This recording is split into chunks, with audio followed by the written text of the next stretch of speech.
ব্রহ্মাজি প্রতিদিন একটি নতুন ব্রহ্মাণ্ড সৃষ্টি করে ও রাতের শেষে তা ধ্বংস করে। এই মহাজগতে মানুষ এক তুচ্ছ প্রাণী। আমাদের সোলার সিস্টেম বা সৌরজগতে নবগ্রহ সূর্যের চারিদিকে প্রদক্ষিণ করে চলেছে। তাদের সাথে প্রদক্ষিণ করে চলেছে প্রতিটি গ্রহের এক বা একাধিক উপগ্রহ, এছাড়াও বড় বড় পাথরের খণ্ড।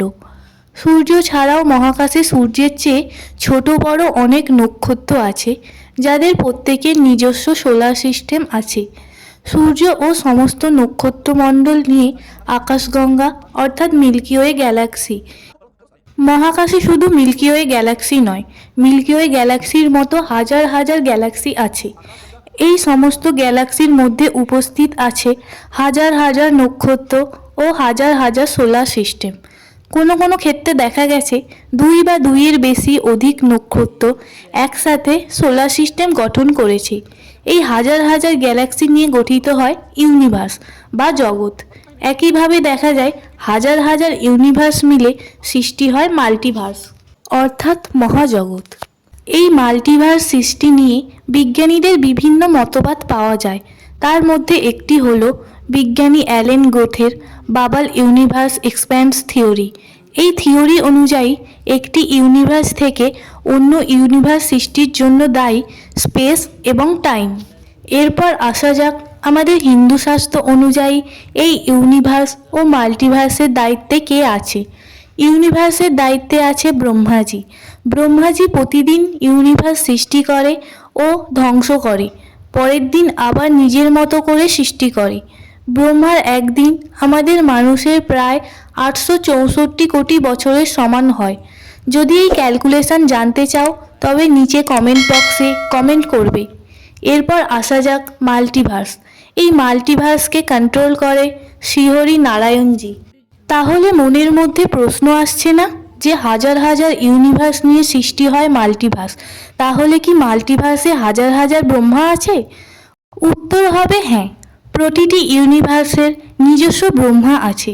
কোনো কোনো ব্রহ্মার 2টি মুখ, কোনো কোনো ব্রহ্মার 5টি মুখ, আবার কোনো কোনো ব্রহ্মার 4টি মুখের কথাও উল্লেখ আছে।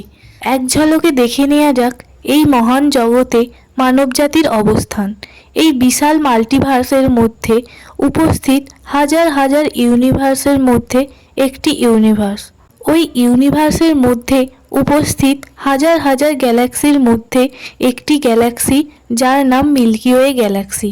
ওই গ্যালাক্সির হাজার হাজার নক্ষত্রের সোলার সিস্টেমের সূর্য নামক নক্ষত্রের সোলার সিস্টেমে উপস্থিত পৃথিবী গ্রহের মধ্যে মানবজাতির অবস্থান। মাল্টিভার্সে যে হাজার হাজার ব্রহ্মা আছে তার প্রমাণ পাওয়া যায় শ্রীকৃষ্ণের কৃষ্ণলীলা থেকে।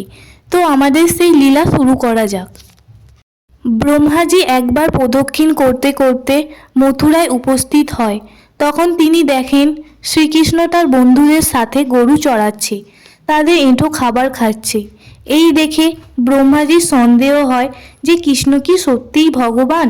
তাই তিনি পরীক্ষা নেওয়ার জন্য কৃষ্ণের অবর্তমানে সমস্ত গরু ও কৃষ্ণের সকল বন্ধুদের ব্রহ্মলোকে পাঠিয়ে দেয়, মায়ায় আবদ্ধ করে। এরপর তিনি অন্যান্য স্থান প্রদক্ষিণের জন্য চলে যান। প্রায় 1 বছর যা ব্রহ্মার কাছে ছিল কিছু। ফিরে এসে দেখে শ্রীকৃষ্ণ তার বন্ধুদের সাথে খেলাধুলা করছে।